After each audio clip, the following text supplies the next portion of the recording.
Hi, it's Steve. Today we'd like to show you how to change the motor spring on your top load washer. It's a really easy repair. Let me show you how we do it. Now, to do this repair, we will be working near some electrical circuits. So the first thing we'll need to do is to disconnect the power. So either pull the washer far enough forward that you can unplug it, or locate the electrical panel, turn off the appropriate breaker, or remove the appropriate fuse. Once we've done that, we can start the repair. Now, to access the motor on this washer, we'll need to remove the front panel. To get at the front panel, we'll need to raise the main top and lid assembly. That will require a thin blade putty knife, and we're going to insert it in this gap between the front panel and the main top. There's a couple of spring clips that hold that top to the cabinet. We'll need to release those first. About 4 inches in from either side, you should meet the resistance of a spring.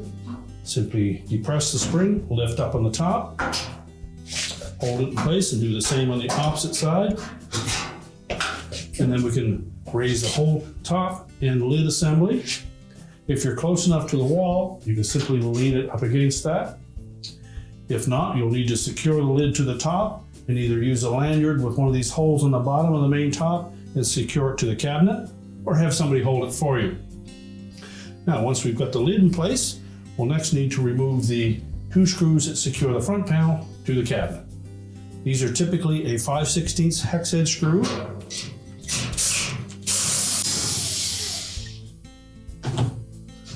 Remove both screws, tilt the front panel forward, and there are 2 hooks on the base frame that fit into slotted openings on the bottom of that front panel. Just lift those off and we'll set that aside. Now, next we'll need to remove the motor cover. It's mounted to the top of the motor with 2 5/16 hex head screws. So just remove both of those.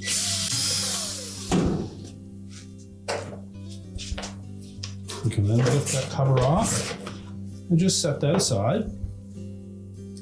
Now, next we'll need to disconnect the harness connector to the motor. There are locking tabs on either side that you'll need to depress. Now, if you have difficulty unlatching those tabs, just take a flat blade screwdriver and just pry those out just enough to clear.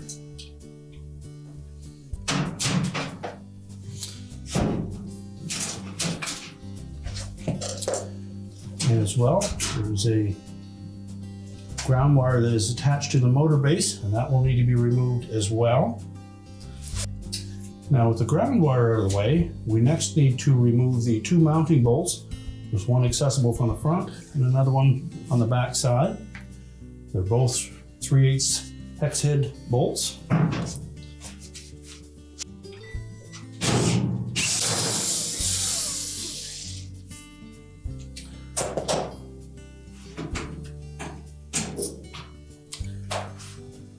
Now, with both bolts removed, we're next going to lift that motor up.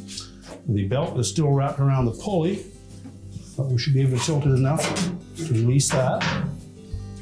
And we can then remove the old motor spring. So if the old spring is still intact, we'll need to grasp the bottom of it where it fits into that slotted opening on the bottom of the motor.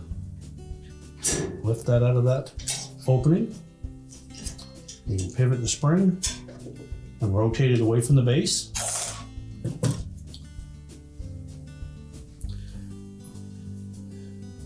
Now we'll take the lower offset hook and insert that into that opening first.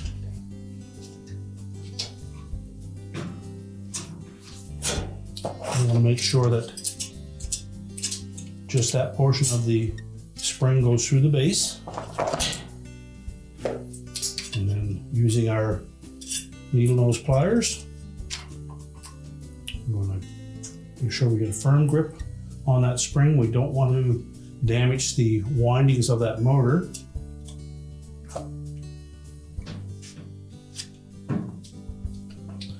And fit down into that slotted opening.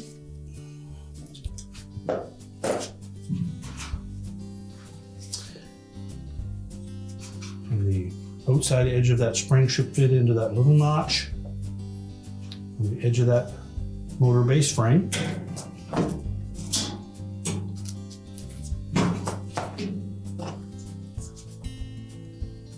And now we're ready to put that whole assembly back onto the washer.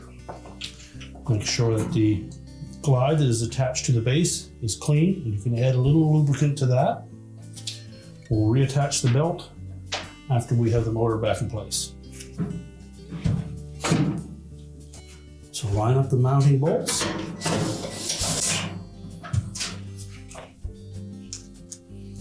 As well as the one in behind.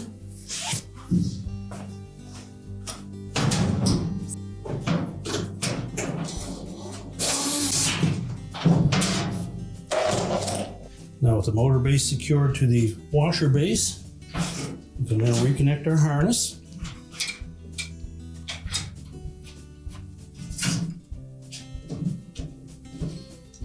Make sure the locking tabs on the side of that connector are engaged. We'll reconnect our ground screw.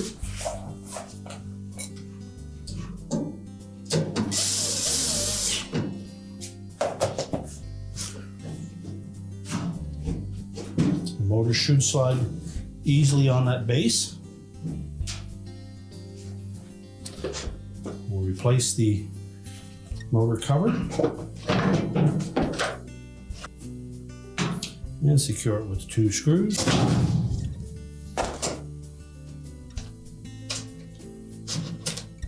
And tuck that ground wire into that clip on the top of the motor cover. We're now ready to put the front panel back on, and then we'll reconnect the belt. So when mounting that front panel, make sure the slide openings on the bottom fit over top of those 2 hooks attached to the base. Make sure they bottom out. Next, we need to make sure that these locator pins on the side of the cabinet line up with 2 round holes on the back side of that front panel.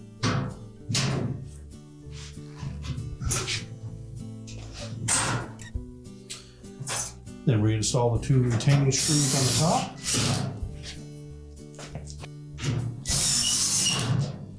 We can then lower the main top down.